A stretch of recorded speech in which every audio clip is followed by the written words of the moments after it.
Mela Ġesu għadu kif tema l-eluf ta' nies bil-ftit ħobs u ħut, imbagħad ir-rakkont ikompli billi jgħid u Ġesu dritt ġiel disċipli jimbarkaw fuq id-dgħajsa u imorru qablu għan-naħa l-oħra sakemm jibgħat il-folol lem. Ġifieri rridhom jew xtaqhom milli jaqsmu l-Baħar tal-Galilija, baħar ċkejken, minn għalija xi 4 darbiet daqs Għawdex. Jaqsmu għanħa l-oħra, u wara li bat l-folol tela privatament fuq il-muntanja biex jitlob. U kif sar flaxija kien hemmhekk waħdu. Amen. Il-Mulej Joġbu jagħtina l-istess ammont ta' ħin kuljum, 24 sija. Kollox jiddependi kif nużawhom, x'nagħmlu bihom. Dak li 24 sija ma nberbquhomx, ma nużawhom bil-għaqal u b'mod li iweġġeħ l-Alla. Skont Ġesu hemm ħin għall-bżulija, infatti issa ilna narawh li qiegħed f'Ministeru Pubbliku jgħallem fejjaq jaqdi lin-nies anke fil-ġuħ fiżiku tagħhom jitmagħhom. Hemm ħin għal bżulija li titħallat ma' nies u hemm ukoll ħin għal komunjoni mal-Alla. Illi aħna nitwarbu mis-soċjetà, nitwarbu mill-eżistana, mill-familji tagħna, sabiex nfittxu il-xirka ħelwa mal-missier. Aħna il-ħlejjaq li nfittxu l-irdos ir-refuġju tagħna u l-ken u l-faraġġ tagħna fil-ħalliq tagħna. Il-Benedittini minn żmien l-antik kellhom dan il-motto, ovvjament bil-Latin, ora et labora. Itlob waħdem. U naħseb laqtu l-musmar fuq rasu għaliex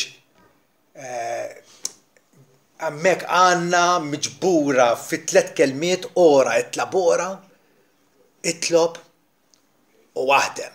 Mhux waħda jew l-oħra. Maħniex eremiti u laqqas aħna robots, xogħol biss, imma narfu iva illi il-xogħol huwa meħtieġ illi aħna wkoll nqimu naduraw lill-Alla huwa wkoll aktar meħtieġ.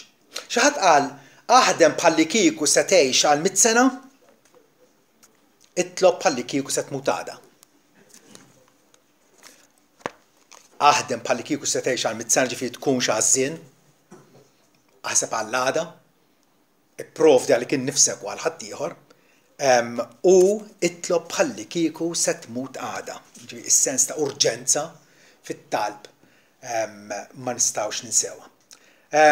Naħseb jiena jista' jkun il-kuxjenza ta' xħut minna l-inqas hawnhekk tniggżna illi ikollna nammettu illi nixtiequ nitolbu imma l-ġurnata tgħaddi malajr.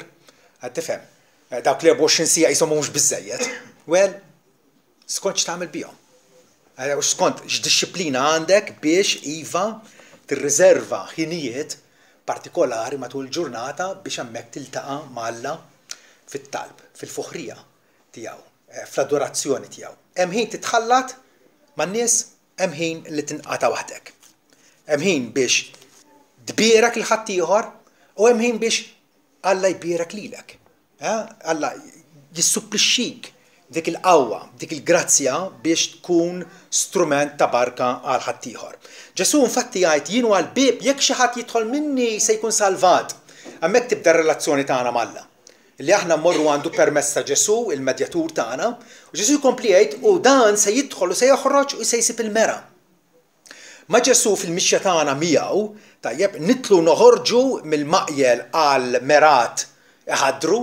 David kien jaf xi ġifieri li jgħid li l-Mulej warrajt tiegħi xi ma jonqosni, imidni f'merat iħaddru. Il-Mulej joħodna fl-aħjar postijiet biex hemmhekk nixxamplaw ruħna bih. Se jidħol u se joħroġ u se jsib il-mera. Jekk aħna fjakki spiritwalment, dgħajfa spiritwalment, hemm raġuni. Hemm raġuni u probabbilment waħda mir-raġunijiet li l-aktar li naħseb jiena imbagħtu minnha hija in-nuqqas ta' talb jew talb superfiċjali, talb formali. Hawnhekk Ġesu ċertament huwa l-mudell tagħna. Pawlu għalinna kemm il-darba ixbħu lili bħalma jiena nixbaħ il-Kristu. Ġesu huwa finalment huwa tajjeb li aħna nikkupjaw l-eżempju tajjeb ta' ħaddieħor, però finalment il-mudell ideali tagħna huwa dejjem Sidna Ġesu Kristu. Ġesu Kristu naraw il-karattru tal-bniedem perfett. Il-bniedem illi ta' bilħaq joġob il-Alla, il-missier kemm il-darba xedlu għallu dan u ibni l-maħbub li fih jiena sibt l-għaxqa tiegħi. Ġesu illi sikwit kien ifittex ħin biex jitlob u jkun waħdu malla. Bieżel minn ċkunitu kien imdorri jew kien imħarreġ fil-sena tal-Masrudaxxa u ħadem u stinka anke meta ħareġ fuq Ministeru Pubbliku ta' xandir, ta' tagħlim, ta' mirakli. Ġesu kien għad-dispożizzjoni ta' ħaddieħor. Kien raġel bieżel u bħala bniedem, Ġesu kien bniedem bħalna, bl-eċċezzjoni waħda li ma kellux dnub. Il-bqija kien bniedem. Ħtieġlu illi iżomm kuntatt kontinwu mal-missier. U anke bħala bin Alla, it-talb tiegħu jesprimi il-komunjoni perfetta tiegħu mal-missier. Il-missier u l-luben huma ħaġa waħda, hija xi ħaġa li nistennew li Ġesu matul is-soġġorn tiegħu fuq l-art kien ifittex il-kumpanija tal-missier. Lil Ġesu nistgħu nimitaw f'diversi oqsma, nistgħu nimitaw fl-umiltà tiegħu, infatti hu stess jgħid talmu minni għax jiena ġwejjed u għumli f'qalbi. Ġifieri jekk trid illi teħles mis-supervja u mill-gburija u l-arroganza tiegħek, Ġesu huwa proprjament l-għallim tiegħek. Nistgħu nimitaw fl-umiltà, fl-imħabba tiegħu. Hija l-imħabba tal-Alla inkarnata fostna Ġesu ġvera. Nistgħu nimitaw fil-modrija, il-fatt li kien iħoss għan-nies.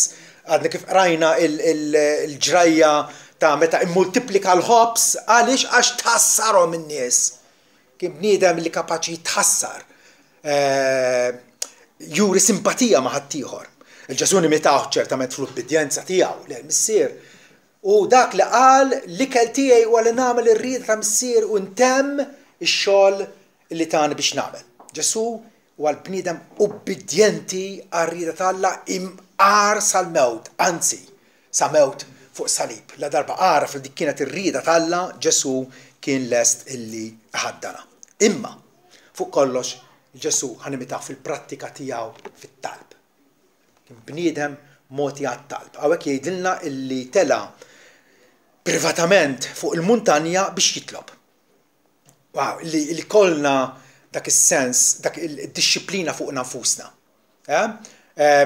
Iva, naqdi l-familja tiegħi, nagħmel xogħol bis-serjetà u b'impenn fuq il-post tax-xogħol, għandi l-faċenti tiegħi x'niġri, imma li titla privatament fuq il-muntanja biex titlob. Illi tfittex dik is-solitudni. Għax fl-aħħar mill-aħħar l-aħjar kumpanija tafu x'inhi? L-aħjar kumpanija li tista' ssib fuq wiċċ l-art. L-aħjar kumpanija hija li tkun waħdek malla. Għal darba ma nix qegħdin ngħidu li ħansiru patrioti jew sorijiet maqtuwej mis-soċjetà. Le, qegħdin ngħixu ma' ħaddieħor imma in-nies kapaċi jiddrejnjawna, kapaċi jasruna, kapaċi isoffulna sal-inqas u hija ta' enerġija. Jeħtieġ illi nirrikorru kontinwament għand il-missier biex isaħħaħna spiritwalment ħalli inkomplu naqdu lil ħaddieħor. Dak huwa l-ideal li tippreżentana l-Iskrittura, dan huwa l-ideal li naraw f'Ġesu il-modell tagħna. Marku pereżempju fil-bidu tal-Vanġelu tiegħu jgħid li Ġesu kmieni filgħodu meta kien għadu ħafna dlam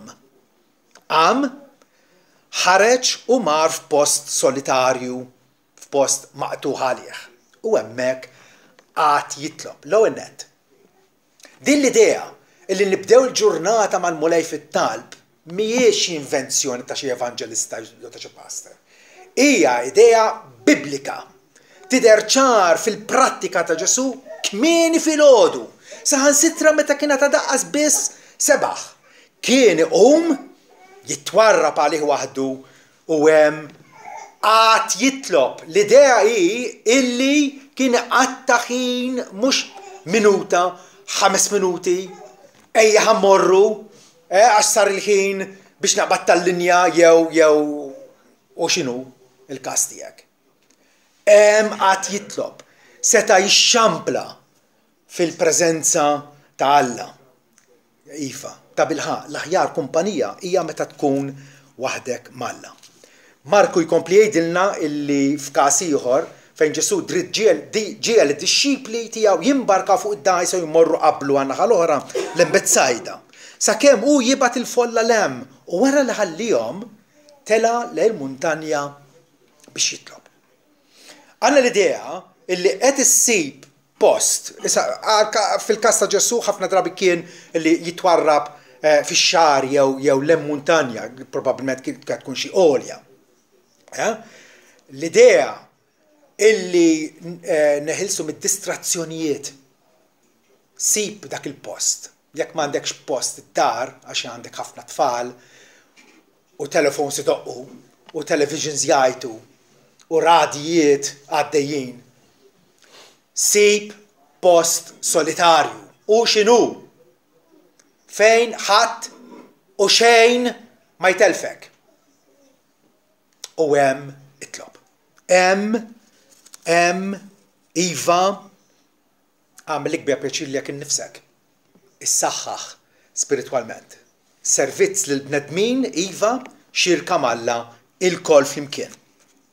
Luqa ukoll jgħidilna ħafna dwar il-prattika, d-disciplina li kellu Ġesu li jitlob. Jgħidilna issa ġara li meta n-nies kollha kienu qegħdin ikunu mamda, Ġesu wkoll tagħmel u kif kien qed jitlob, evidentament kien qed jitlob anke fil-preżenza ta' ħadd ieħor, ma kienx jiddejjaq, ma kienx jistħi. Għalih il-komunjoni tal-missier kienet priorità. Kif qed jitlob infetaħ is-sema u l-Ispiritu Santu niżel fuq forma korporali bħal ħamiema. Ekku. Hawnhekk qegħdin nindunaw li l-iprem barkiet ingawduhom riżultat tat-talb. Ġesu qed jitlob u l-missier ibirku bl-unzjoni tal-Ispiritu Santu biex ikun kapaċi iwetta il-ministeru tiegħu. F'każ ieħor, Luqa jgħidilna li nġabru folol kbar biex jisimgħuh u biex ikunu ikkurati mill-mart tagħhom. Imma hu nnifsu kien sikwit jitwarrab f'imkejjen remoti u joqgħod jitlob. Għal darb'oħra sikwit. Di mhux fula f'qara, mhix xi ħaġa ta' darba fil. Imma hija r-regola ta' ħajtu, sikwit ki jitwarrab f'imkejjen remoti u joqgħod jitlob. Jitlob għal darb'oħra li tevita id-distrazzjonijiet u tfixkil biex tkun timtela bil-qawwa Alla ifornik bil-grazzja sabiex iva tkun xut tajjeb tiegħu. Luteru taħsbu li kien bniedem bieżel, ħafna. Forsi meta kien għadu fil-monasteru kien isib daqsxejn imma Luteru kien bniedem mill-aktar bieżel, ħadd ma jistaħabbata miegħu għal xirnexxielu Alla xirnexxielu jagħmel permezz ta' dar-raġel vera matul l-omor pjuttost sajjar tiegħu. Luteru darba qal xogħol. Minn sbieħ il-jum sa tard bil-lejl. Difatti tant jinbieżel illi nqatta l-ewwel 3 sigħat tal-ġurnata fit-talb. X'mentalità differenti minn tagħna, vera? Jekk jinbieżel l-ewwel li jtir xi tir, it-talb. L-ewwel li jtir, naqtaw il-barra. Luteru kien jirraġuna propjament il-kontra, tant jinbieżel illi ma nistax nagħmel dax-xogħol kollu jekk ma nitlobx, jekk Alla ma jqawwinix. Ovvjament, li 3 sigħat fil-ġurnata toqgħod tal kulħadd ma naħsibx. Kulħadd għandu l-orarju tiegħu, imma għal darb'oħra rridu noqogħdu attenti li ma nkunux superfiċjali fit-talb. Li naħsbu li sempliċi 5 minuti Kif ħatfaħħar il-Alla fi ftit minuti? Kif x'tip ta' sqarrija ta' dnubiet ħat tagħmel f'dak il-5 minuti? X'tip ta' petizzjonijiet se titolbu lill-Alla? X'interċessjoni ħat tagħmel għal ħadd ieħor? Ir-ringrazzjamenti tiegħek. Inkomplu naraw l-użanza ta' Ġesu, id-drawwa, ikolli ngħid drawwa sabiħa tat-talb li naraw fih. Luqa jgħidilna fil-kapitlu 6 tal-Vanġelu tiegħu. U ġara f'dawn il-jiem il-ju mar lill-muntanja biex jitlob u qatta l-lejl kollu fit-talb. Għal darb'oħra bħal tal-Luteru. Nistaw jew aħna kmandati illi qattaw il-lejl kollu fit-talb ma naħsibx. Għall-inqas mhux lejl wara lejl għax nimirdu żgur mingħajr. Imma hemm każijiet fejn ir-ruħ tagħna tant tkun magħdura, tant tkun ħanidu hekk anke imxen għal Alla. Illi il-ħin tas-soltu mhux biżżejjed, imma rrid inkompli nisar quddiem Alla. Luqa jkompli jgħidilna l-imbagħad meta sar binar ġifieri da Ġesu qatta l-lejl kollu fit-talb. Imbagħad sejjaħ lejh id-dixxipli tiegħu u għażel 12 minnhom. Għalhekk qatta l-lejl kollu fit-talb. Għaliex l-għada filgħodu kien beħsibu jieħu deċiżjoni importantissima. Li għażel ir-rappreżentanti tiegħu it-12 raġel li kellhom xandru l-Vanġelu vera. Ġesu jitlob allura fi stati sinifikanti għall-ministeru tiegħu. Ma kienx raġel li jieħu d-deċiżjoni tiegħu bla doċċ. Bniedem la jitlobx id-deċiżjoni tiegħu joħodhom fuq l-erf tiegħu bla doċċ jew skont l-emozzjoni tiegħu kif iħossu. L-ar ħaġa biex tikkraxxa mal-ħajt, l-ar ħaġa li tista' tagħmel illi ma tkunx dipendenti fuq il-missier għal gwida tiegħek. Luqa 9 jerġa' isemmilna lil Ġesu qed jitlob. Issa ġara u jitlob waħdu li d-dixxipli kienu miegħu u staqsihom billi qal min jgħidu l-folol li jien. Ekku, Ġesu ovvjament kien jitlob waħdu il għaliex kien liben perfett Alla. Ma setax jingħaqad ma' Pietru jew Ġakbu jew Ġwanni u jitlob magħhom il għaliex huma kienu jistqarru d-dubietom, Ġesu ma kellux dubiet jistqar. L-idea li jitlob waħdu nifmuha. Ma darb'oħra hawnhekk illi qiegħed jgħid illi imbagħad wara li talab waħdu rasaq fuq id-dixxipli u għal darb'oħra hawnhekk naraw highlight fil-ministeru tiegħu. Ġesu rid jaċċerta illi d-dixxipli kellu madwaru kienu jafu min ta' bilħaqu l-identità vera tiegħu. Pietru mnebbaħ mill-missier dakinhar qallu inti l-Messija binalla l-ħaj. Ġesu allura fi stadji kritiċi għall-avvanz tas-saltna jitlob. Ukoll fl-ar żmien ta' ħajtu, meta wasal biex joffri lu nnifsu bħala sakrifiċċju għad-dnub tagħna, fl-ort tal-Getsemani jgħid li xħin ġie fil-post għalilhom itolbu ħalla ma titlux fit-tiġrib. U rtira minnhom daq stefa ta' ġebla bot u niżar kubtejh u talab billi qal missier. Jekk trid neħħi dit-tazza minni. Madankollu mhux ir-rieda tiegħi imma tiegħek tkun magħmula. Ġesu hawnhekk qed jurina żewġ benefiċċji tremendi għat-talb, żewġ benefiċċji. L-ewwel nett, meta titlob ma tidħolx fit-tiġrib. Jew jekk titlob, jekk tidħol jekk il-mulej jogħġbu jdaħlek fit-tiġrib, tkun kapaċi telbu. Tkun kapaċi telbu.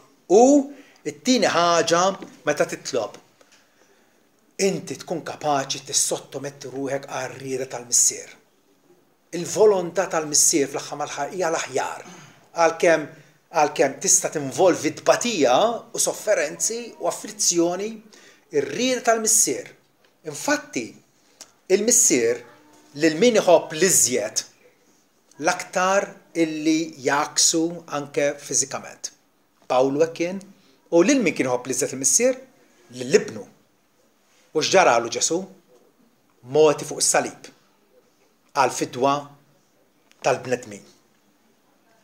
Ġesu talab biex jevita t-tentazzjoni u jissottometti ruħu għal volontà tas-sema. Anke matul l-ittra l-Ebrej l-awtur semmi lil Ġesu jgħidilna li fil-jiem tal-aħmu Ġesu offra petizzjonijiet kif ukoll suppliki. Bajat qawwi d-dmuħ lil dak li kien kapaċi isalvah mill-mewt u nstema minħabba r-riverenza tiegħu. Wow. Ġesu kif kien jitlob? Aħna kultant ngħidu quiet time.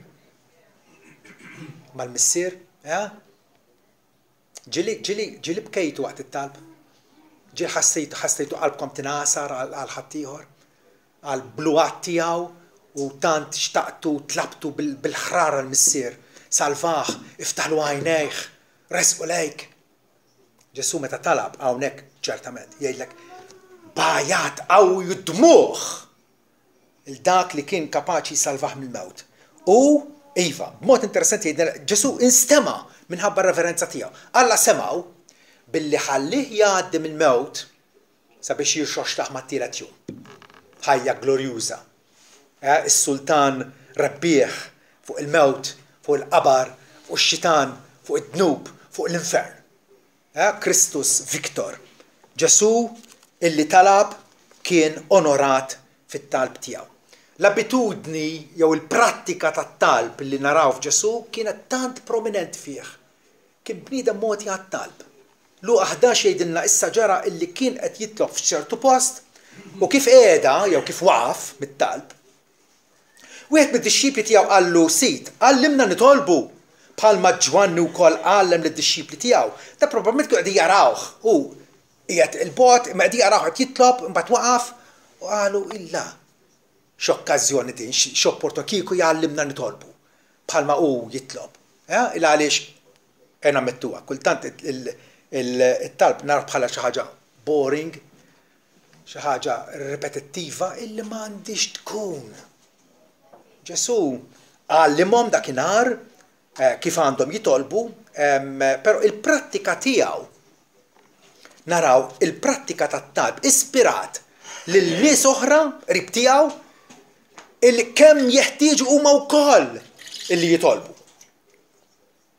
Ġesu mela biex iservi lil ġema baqa' magħhom imma mal-ewwel opportunità kien jitwarrab biex igawdi komunjoni mal-missier.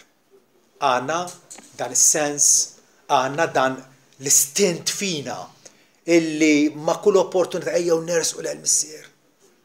Ejjew nfittxu r-rifuġju tagħna fih. Serv ideali ta' Alla jaħdem għal ġid tan-nies u għabieżel għal ġid tan-nies mingħajr ma jitraskura x-xirka mal-ħalliq tiegħu. Ġesu wkoll talab għalih innifsu. Fi Ġwanni 17 l-missier jgħidlu issa missier igglorifikani jint bik innifsek bil-glorja li inti tajtni minn qabel ma bdiet id-dinja. Ġesu kien jaf li wasal issa iż-żmien biex ikun glorifikat. Sakemm kien fostna kien fl-umiljazzjoni, serv, għaddej li iservi l-ħaddieħor. U issa wasal il-ħin biex il-missier jigglorifikah. Il-missier tabħaq beda jigglorifikah meta qajmu bell-imwiet u għollieħ fuq l-emenija tiegħu fl-ola smewiet. Ġesu wkoll kien jitlob għan-nies ta' madwaru.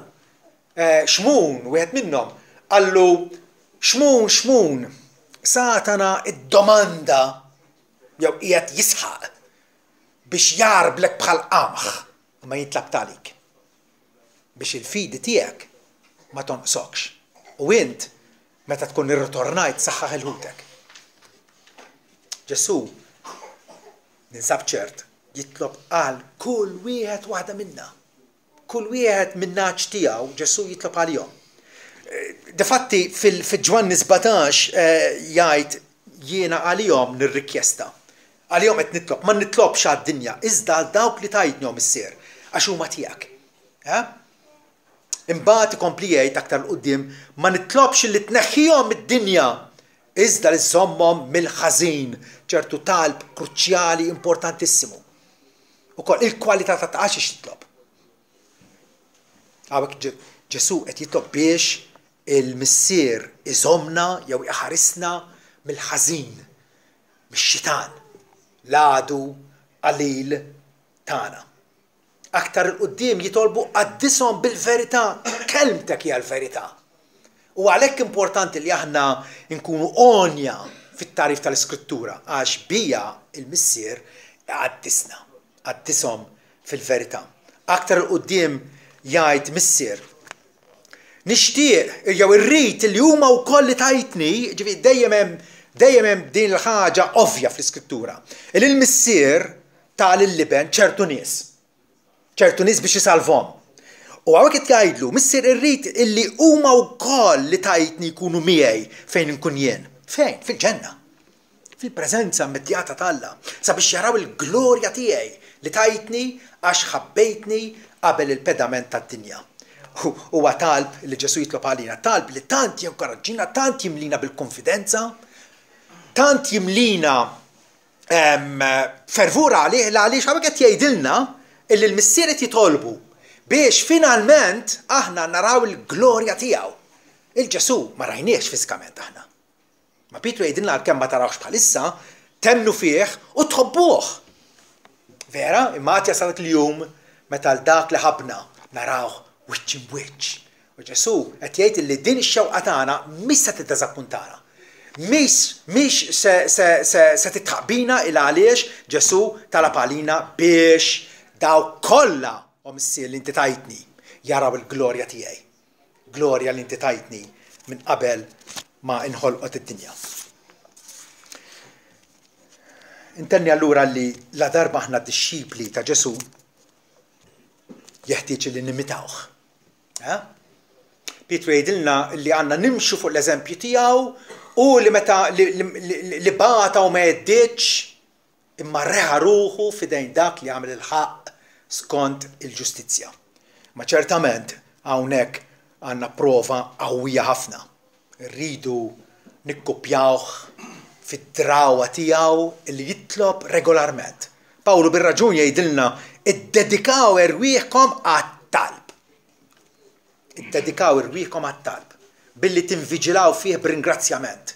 Tinviġilaw tibqa' mqajjem, mhux torqod għażien imma tibqa' qassa fih b'ringrazzjament. Itolbu fl-istess ħin ukoll għalija sabiex Alla jiftaħ li bieb għall-kelma ħalli nitkellmu il-misteru ta' Kristu li minħabba fih li ukoll ninsab marbut bil-ktajjen. Pawlu qed jgħidilna kunu mogħtija għat-talb u jitolbu speċjalment għal dawk li qegħdin fuq il-front tal-battalja. Missjonarji, ħaddiema Kristjani, predikaturi, jitolbu għalihom. Meta kien l-aħħar darba li tlabt għalija? Għalija. Bħala l-pastor tiegħek. Jiena kuljum nitlob għalikom. Kuljum. Biex tikbru spiritualment, biex tarfu aktar rida tal-Alla, biex tkunu timxu denjament tas-sit, biex tarfu aktar l-olu il-font, il-wisa u t-tul tal-mħabba tal-Alla. Kuljum. Jekk aħna ta' bilħaq il-ġisem ta' Kristu, familja waħda, jgħid ikun jimpurtana minn xulxin. U l-ikbar pjaċir nistgħu nagħmlu xulxin hija illi nitolbu għal xulxin. Ninterċidu għal xulxin. Jekk Ġesu li huwa liben perfett talab regolarment, kemm aktar aħna li aħna qasab, li aħna ftila d-daħħan, li aħna trappu rmiet, kemm aktar aħna. Wieħed mill-pilastri ta' knisja b'saħħitha huwa t-talb. Luqa jimmarkadi fil-bidunet tal-ġrajja twila tal-knisja fl-Atti 2 jgħidilna illi d-disċipli ddedikaw irwieħhom għat-tagħlim tal-apostli u għax-xirka fi qsim il-ħobs u t-talb. 4 pilastri illi ma tistax tgħaddi mingħajrhom. L-ewwel nett illi t-tagħlim tal-apostli. Trid tkun taf il-Bibja. Jekk ma tafix il-Bibja se titkisser. Ix-xita ħajtaqbik. ħajamik kaqqas biss tinduna kemm inti mqarraq. Trid tkun ikkatekizzat, mgħallem fl-Iskrittura. Mgħallem kuljum fl-Iskrittura. tfittixha int u tirċievi tagħlim iva mingħand min huwa aktar kompetenti minnek biex jgħallem l-Iskrittura. Tagħlim tal-Apostli huwa x-xirka illi tfittex ix-xirka tal-aħwa. Importanti waħda mill-marki distintivi tal-Kristjan. Ma jgħix waħdu. Imma jaf li bħalma Kristu feda lilu, feda l-ħaddieħor u qed jiffirmhom ġisem wieħed, familja waħda u allura iħobb il-aħwa. Ukoll il-qsim il-ħobs. Il-qsim il-ħobs li aħna niċċelebrawha kull l-ewwel jum tal-ġimgħa mhux b'kombinazzjoni għax narfu iċ-ċentralità tal-Kalvarju. Meta aħna naqgħu għajnejna minn fuq il-Kalvarju, inkunu morna l-baħar, litteralment, inkunu tlifna l-boxla. Irridu ta' kuljum niftakru fih. Lilu li ħobna. Lilu li ħobna. U ħalna minn dubietna b'demmu stess u għamilna saltna assasina l-Alla u missieru. Lilu tkun il-glorja għadin ta' dejjem. Allura, bħalma qal Pawlu ma jkun qatt li niftaħar ħlief bis-salib ta' Sidna Su Kristu. Hemm l-Kristjan illi qalbu u l-vista tiegħu huma imsamra fuq il-Kalvarju fejn seħħet il-fidwa tagħna. U wkoll l-aħħar pilastru ta' Knisja b'saħħitha, it-talb. It-talb, naraw kif l-apostli u d-dixxipli kienu jinġamgħu kienu jitolbu għal kull ħaġa. Pietru nqabad ħajġi ġustizzjat l-għada fil-għodu, il-Knisja inġabret biex titlob għalih. It-talb kien qed isir lill-Alla għalih kontinwament jgħidilna. Il-viżjoni tiegħi għal-futur tal-Knisja hija illi nar ta' ġimgħa ikonna l-istess attendenza bħal dal-għodu. Dik hija waħda mill-viżjoni tiegħi għax naf li din hija battalja spiritwali illi ma tintrebaħx bis-saħħa umana, ma tintrebaħx bl-argumenti tagħna. Il-Knisja tikber iva billi Alla jintervjeni jibgħat dak l-istejqien tant meħtieġ inqumu min-nas u nibdew nagħmlu xogħolna kif imiss. Ħin ta' devozzjoni fil-preżenza tal-Alla. Fit-tifħir tiegħu, stqarrija ta' dnubiet, ringrazzjament, interċessjoni. Dan huwa essenzjali għal benessri ta' kull fidil. Ma tistax tgħaddi mingħajru. U lanqas tista' tkun effettiv fid-dinja ta' barra mingħajr ma tkun raġel jew mara tifla jew tifla potenti fit-talb. Sidlow Baxter, awtur Kristjan, darba qal in-nies jistgħu iwarbu l-appelli tagħna. Jistgħu jsoddu widnejhom għall-messaġġ tagħna. Jopponu l-argumenti tagħna, jiddisprezzawna iżda ma jistgħu jagħmlu xejn kontra t-talb tagħna.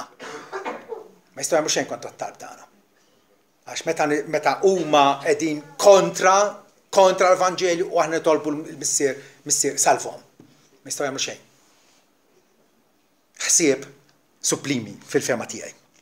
Fit-talb, kemm inti mixħud għat-talb, għandek termometru, dak li daħħal biex tara għandek x'dani, termometru biex titkejjel l-entużjażmu u tħeġġix ta' qalbek għal Alla.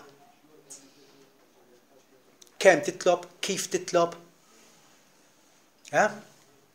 Nuqqas ta' xewqa għal talb solitari, talb waħdek ma' Alla, huwa sinjal li tinsab għan-niżla spiritualment. U meta d-dinja tibda titħaqbina u tingannana, il-Kristjan l-ewwel jiġrilu li jibda imajna fit-talb. Jibda jnaqqas fit-talb. Ma bil-kontrarju, aktar maħna nitqawwew f'din id-disciplina tant indispensabbli. Għamek naraw li d-dinja tista' mhux toffrina l-fixfixo tagħha u t-tlellix tagħha u kull manda u niddisprezzawh. Niddisprezzawx.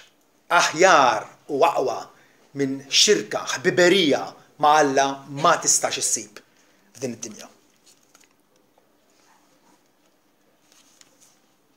Fit-talb tagħna huwa l-waqt propizju biex nitwarbu minn kull ħaġa li toffendi l-mulej, nġeddu l-impenn tagħna lejh u nipperseveraw fil-infittxu lill-Alla u l-grazzja tiegħu. Ġesu jgħidilna illi l-bnedmin għandhom jitolbu dejjem bla ma jaqtaw qalbhom, bla ma jaqtaw jieshom. Issupplikaw, fittxu, ħabtu f'Mattew 7. Nafuha, jekk mhux blamment nafu kemm hija popolari din Mattew 7 vers 7 issupplikaw u se jingħatalkom, fittxu se ssibu, ħabtu u se jinfettilkom. Għax kull min jissupplika jirċievi, min fittex isib, il-min ħabbat se jinfetaħlu. Ġesu ma jgħidilniex kif u x'fatta, u laqas jgħidilna illi dakinhar stess ma jingħatalek. Ma jingħatalek. Min meta tissupplika timplika li inti konxu ta' bżonn, illi inti taf għandek bżonn, tinsab bieret, tinsab indifferenti, imma għandikx dik il-ħeġġa li qed tara futek l-oħra. Itolbu lill-Alla biex jagħtik l-indiema, biex iddur lejh b'qalbek kollha. Meta tissupplika temmen li Alla wkoll irid u kapaċi wkoll jassistik, kapaċi. Meta tfittex, l-aħħar li fittex xi ħaġa sejħet li t-tifla qalt li tlift il-mistuta. Ejja jien nfittexa. Għedu xelna t-torċijiet u mobiles u sejrin nitkaxkru mal-art. U fl-aħħar tajna qalbna. Ma għadux nkunu hekk. Wara 5 minuti tajna qalbna, dill-imbirka misluta nstabet xi 15 wara taħt biċċa amara. Meta tfittex qiegħed ġifieri titlob bil-ħerqa. You mean it! Irrida bis-serjetà din. U nafmu lejn li ħadd ma jista' jagħti l-ħliefek. X'jagħtik? Mhix jaqreb lejh. Illi jagħtik il-qlubija biex ixxandar l-Vanġelu aktar u aktar ma' sħabek. Jagħtik għoċċiet tajba mis-sema.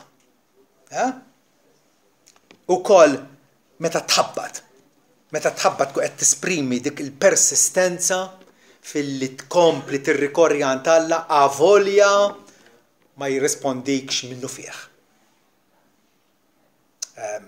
Jitlob jaqla u għedna Ġesu. Issa ovvjament mi jitlob jaqla, però hemm ċertu kondizzjonijiet fit-talb. It-talb mhuwiex kaxxa tal-luminata twadbila il-50 cents u toħroġlok il-bot minn taħt kemm tiġbru dak il-ħin stess. Hemm kundizzjonijiet. Għandna din nitkellmu dwar xirka, dwar relazzjoni mal-Alla. It-talb jiffaċilita din relazzjoni. Juri din relazzjoni hija xi ħaġa ħajja, xi ħaġa vitali. U allura dawn il-kondizzjoni tridu nżommuhom f'moħħna. L-ewwel nett trid tagħmel saltnet Alla l-ewwel priorità ta' ħajtek biex it-talb ikun meaningful għalik u mhux xi ħaġa li tajda bla sens jew biex neħles. Tifhem? Imma jekk verament it-talb huwa parti integrali minn ħajtek, trid tagħmel is-saltna Alla il-priorità ta' ħajtek. Fittxu l-ewwel is-saltna Alla u l-għajxin ġust qudiemu. U dak wex kollha jiżdidulkom. Il-pagani sibhom biex fittxu il-ħobs u l-bies u jinkwetaw fuq l-ansjetajiet kollha tal-ħajja. Ġisu qatt tinkwetawx. Missierkom li jitmaċċawluni, ikabbar il-ġilji fir-raba, kemm kapaċi jitmalilkom il-libes lilkom. Jan jistafidi ċkejkna. U allura il-fittxu l-ewwel is-saltna tal-Lattini illi narfu u nkunu konvinti mit-tjieba paterna ta' Alla u l-imħabba tiegħu lejna. Temmen li Alla Alla twajjeb, Alla ġenerus, Alla Sinjur illi irid jagħmlek Sinjur. Irid jagħmlek Sinjur. Temmen jew le? Fi Ġwanni 16 Ġesu kellem lid-dixxipli u qalilhom f'dak il-jum se titolbu f'ismi u ma ngħidilkomx illi jien se nitlob lill-Missier għalikom. Għax il-Missier innifsu jħobbkom. Il-Missier innifsu jħobbkom. Għax ħabbejtu lilu u emmintu li jiena ħriġt minn għand Alla. Alla jozna. Alla jixtieqna. Alla jrid jagħmilna nies illi ta' bilħaq nonorawh il għaliex aħna nonoraw u nemnu u nafdaw fi bnu Ġesu Kristu. Kondizzjoni oħra hija li titlob skont ir-rieda rivelata tal-Alla. Alla fil-Bibja Mqazza għalinna x'inhu tajjeb. U għalinna għax għandna nixtiequ. Jekk aħna nixtiequ affarijiet għall-użu egoistiku tagħna, Alla mhux ħajweġibna. Alla ma jagħmlilna ħsara. Imma meta nitolbu skont ir-rieda tiegħu, il-Bibja tassigurana illi iva Alla għandu widneħ miftuħa għal dan it-tip ta' talb. L-ewwel Ġwanni 5 vers 14 jgħidilna u dinja l-fiduċja li għandna quddiem Alla, illi jekk nissupplikaw jew nitolbu xi ħaġa skont ir-rieda tiegħu jismana. Imma tkun skont ir-rieda tiegħu. Jekk inti ħad titolbu lil Alla biex tkun persuna li tħobb aktar, taħsbu li Alla ħajibqa' trux għat-talba tiegħek, jew biex il-maħfra li inti għandek tagħti l-ħadd ieħor xi ħaġa faċli għalik. Flok ma toqgħod tindanna u tajt, imma ssir xi ħaġa faċli għalik. Għax tinduna li Alla Alla ħafirlek astronomikament u int ħadd ħaffer ftit lil ħadd ieħor. Kull ma naqsek ħadd taħfirlu. Għaliex? Mill-milja tal-maħfra tal-Alla se tagħti b'xejn ħadd ieħor. Taħseb li Alla ma jonorix dik it-talba. Jekk nafu li hu jismana fi kwalunkwe ħaġa nissupplikawh, nafu li għandna s-suppliki li supplikajna minn għandu. Il-Kristjan jitlob bil-fidi fil-waqt li wkoll imantni xirka ma' Kristu. Aħna Kristjani, jiġifieri aħna imseħbin ma' Kristu, segwaċi tiegħu u allura rridu nkomplu f'xirka miegħu. Fi-Ġwanni 15 vers 7 Ġesu jgħid hekk ara. Jekk tibqgħu fiha, jiġifieri nibqgħu fil-qrib miegħu minn ġurnata l-oħra. U kliemi jibqa' fikom itolbu kwalunkwe ħaġa li tridu u se ssirlkom. Appuntu. Għax Ġesu jonara l-ħbieb tiegħu, il-ħbieb tiegħu. Dawk illi jimxu close miegħu. Illi jridu jonorawh f'kull ħaġa. Tobdih mill-qalb. Ukoll. Li tobdih mill-qalb. Mingħajr ma jkollok motivi ulterjuri. Li tobdi mill-qalb imbagħad ħajkollok iva il-kuraġġ. Il-konfidenza li l-Alla titolbu u iva tistenna il-tweġiba tiegħu. Maħbubin jekk qalbna ma tikkundannanix, għandna konfidenza quddiem Alla. Ġifieri jekk inti miexi minn ġurnata l-ob, kuxjenza imnizza għax taf li qed taħmel il-ħażen fik innifsek. U hemm xi ħaġa li inti ma tix tirranġa. Le, Ġwan qed jgħidilna jekk qalbna ma tikkundannanix għandna konfidenza quddiem Alla u nirċievu minn għandu kull ma nissupplikaw għax inżommu l-kmandamenti tiegħu u nagħmlu l-ħwejjeġ li jinoġbu quddiemu. Ekku. Alla jonora il-dawk li jonorawh. Alla jonora lil dawk illi jonorawh.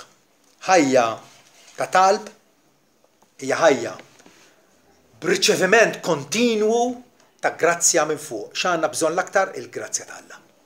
Il-grazzja t'Alla. Ejjew nkomplu nfittxuh individwalment, bħala familji, bħala knisja. Spurgeon, il-predikatur Ingliż jgħid Alla għadu qatt ma falla milli jonora it-talb ta' qalb waħda li tafda fih. Jista' jħallik tistenna xi żmien, iżda b'daqshekk ma jfissirx li nasik. U sikwit wieġeb lill-uliedu li jitolbuh il-fidda billi jagħtihom id-deb. Kultant nasib għalhekk ma nindunawx kif Alla weġibna t-talb tagħna għax aħna tlabni il-fidda meta jkun tagħna d-debu. Mulla jeħlisni mill din il-problem li għandi fuq il-post tax-xogħol. U flok ma jeħilsek minnha ġrat lili għal snin twal. Nies ħansejħulhom antipatiċi li jippruvaw jagħmlu lek ħajtek diffiċli. Għad tifhem. U baqgħu hemm għal sena, sentejn, 3, 4, 5, 6, 7. Imma Alla kif wieġeb it-talb tiegħi? Għamilni aktar preċenzjuż. Għamilni aktar preċenzjuż, for sure. Ġesu talab il-missier aħlisni minn din is-sija. Imma il-missier għaddih mill-mewt u ħarġu vittorjuż mill-qabar mat-tielet jum. Alla għandu l-mod tiegħu kif iwieġeb it-talb, nitolbu għal-fidda jagħtina d-deb. In-nies kbar fuq l-art illum min huma? Huma n-nies li jitolbu skont id-direttivi tal-Iskrittura mhumiex dawk in-nies li jitkellmu dwar it-talb.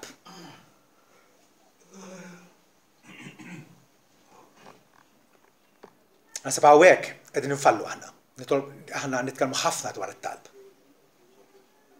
Imma kemm fir-realtà nitolbu? Ara ma jiktibx xi ħadd itolbu u tajlu ħanitlob għalik. Le, l-ewwel itlob għalih.